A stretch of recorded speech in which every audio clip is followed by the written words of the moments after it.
Good morning. I'm so glad that really can't happen. Welcome to WWDC. It's great to be back in San Jose. Now let's turn our attention to our 4 incredible platforms. Of course, as you know, each of them stem from the same core technology, but each is uniquely expressed and designed for the best experience for where they work. Apple Watch is designed to help you live a healthier life. I'd like to invite Kevin Lynch up. Thank you, Tim. Phase. You're going to see a variety of vignettes, kind of like this.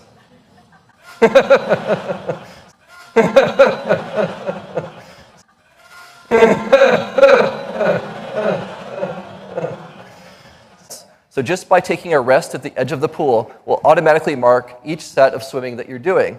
And at the end, you'll even get your distance for each stroke type and your pace for each set that you're doing.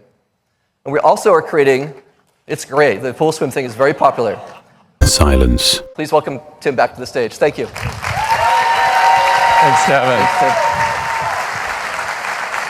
watchOS 4 is a great update. Now, and of course, at the heart of the Mac experience is macOS. And to tell you about what's next with macOS, please welcome Craig Federighi. Craig? Thank you. Thank you, Tim. Hey, good morning. Well, let's talk about macOS. Now, people are loving Sierra, and we love it too. So we wanted to spend this year perfecting it. But of course, the question is, what do we call it? So we enlisted, once again, our crack marketing team. They were giddy to hop in their minibus and this time venture east, deep into the Sierras, but this time ascending its highest peaks. And when they finally came back, they had a name they said felt really, really good, and it's my privilege to announce for you today, macOS High Sierra.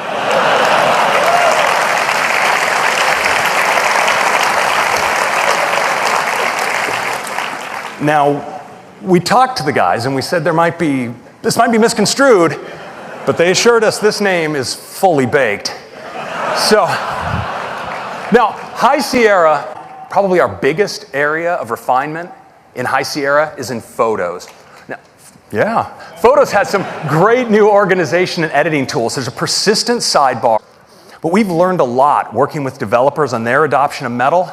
And we have a new version to announce today, and you'll never guess what we called it. It's Metal 2. Now, Metal 2, better debugging and performance analysis tools for you to optimize your app for Metal. And we're optimizing our pro apps like Final Cut for doing things like editing spherical video right inside the VR environment.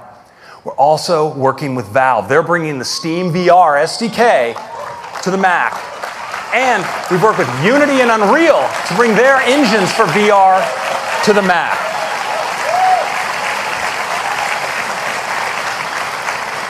It's really cool, and you might just be seeing a little bit more from us later today on this topic.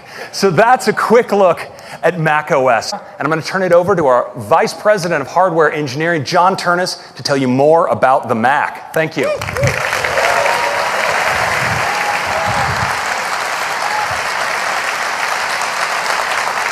Thank you, Craig. In fact, we've seeded some developers with this new iMac and High Sierra so that we could see what they can do with virtual reality on the Mac. And I'm really excited that we can give you a demo of some of this amazing work right now. So I'd like to invite up on the stage John Knoll. John? Thank you, John. I truly love the platform, so I'm especially excited to be able to share some of our VR content created on these new iMacs in Epic's Unreal Engine. We've actually set up these smart assets so they know exactly where to come in for their landing. Great. All right. Can we go wide? Sure. Great. All right. Can we go wide? Sure. Thunderbolt 3, and as you saw, incredible graphics performance. So,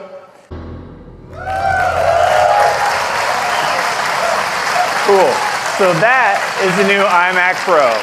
Now, the first thing you'll notice, it features the same great design as our 27-inch iMac, but it's in this seriously badass space gray finish. And with that stunning new color and gorgeous 5K display, this is without a doubt the most beautiful iMac we've ever made. To Siri. Now, Siri is used monthly for more than 375 million devices. It's absolutely huge. And it's available in more languages and more countries than any other assistant, 21 languages in 36 countries. So for iOS 11, we're making a big upgrade to your primary interface in dealing with Siri, and that's Siri's voice. We've used deep learning now to create a really natural and expressive voice for Siri, and I'd like you to hear it. Here's the forecast for the next 10 days. Sunny, sunny, and sunny. 3 different ways to say sunny. Very powerful. Now, Siri also has a male voice, and it sounds fantastic too. I love machine learning, especially since I'm a machine learning. So Siri has a great new visual interface as well. All right, let's take our first live look. No, I don't want to do that. Let's take our first live look. Do not disturb with a new feature we call Do Not Disturb While Driving. And it's all about keeping your eyes on the road. When you're driving, you don't need to be responding to these kinds of messages. In fact, you don't need to see them. So now, when you install iOS 11, we're going to use Bluetooth to understand if you're connected to a car, or even if you don't have Bluetooth, we're going to use Wi-Fi Doppler effect to measure that you're moving in a car. And when you finish that first drive, we're going to suggest, hey, how about we activate Do Not Disturb while driving? And when we do, instead of seeing all those notifications, we have this new user interface for you.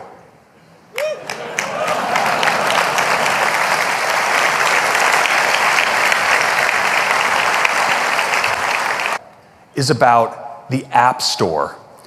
Now, to give you the big news with the App Store, I'd like to hand it off to Phil Schiller. Thank you. Thank you, Craig.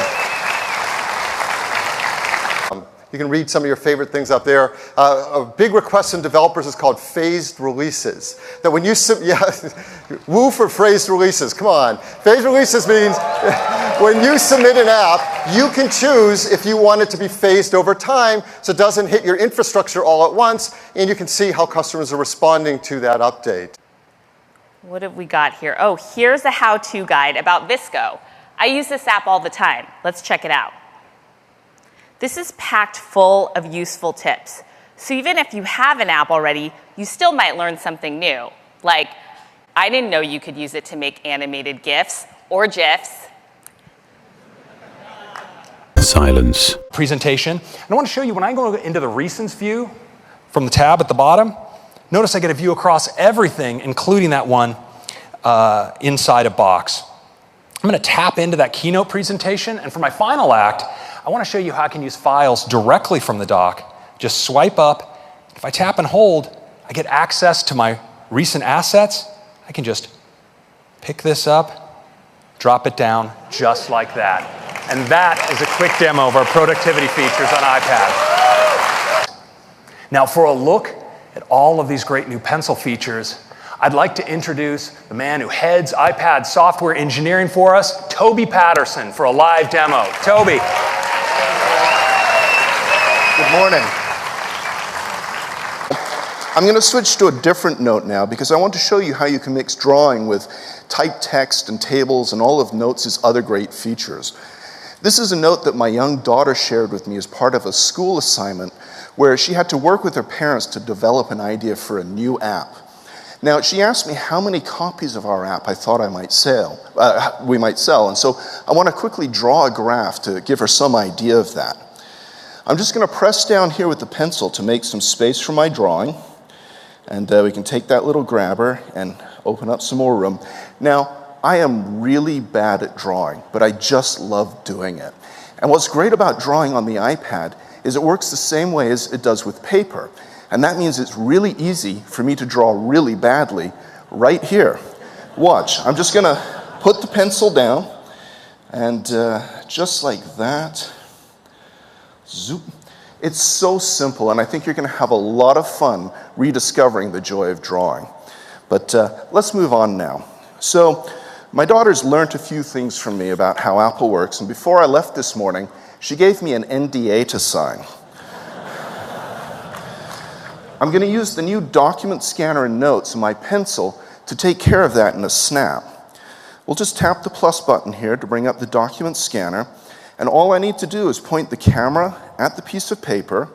Notes will take the picture automatically, even straighten the page up. We'll open it up full screen here, and now I just fill in the blanks with my pencil. And just like that, I've got a signed copy of the NDA saved away in my notes. Now, I see my daughter sent me a message, and it must be pretty important if she's interrupting my demo. So if you'll excuse me, I'm just going to tap on that and see what she has to say. Wow, an offer for $100 million is really pretty thrilling. I need to send this to my wife right away. I'm going to take a screenshot of this, and then we'll tap on the thumbnail here to open up our new screenshot editing UI. From here, I can crop it down to just the part of the image that I want to send. I can scribble a quick note with my pencil, and then I can bring up the share sheet to send it off to my wife right away. So these are just a few of the ways that you can use your pencil with your iPad in iOS 11. Back to you now, Craig. Thank you.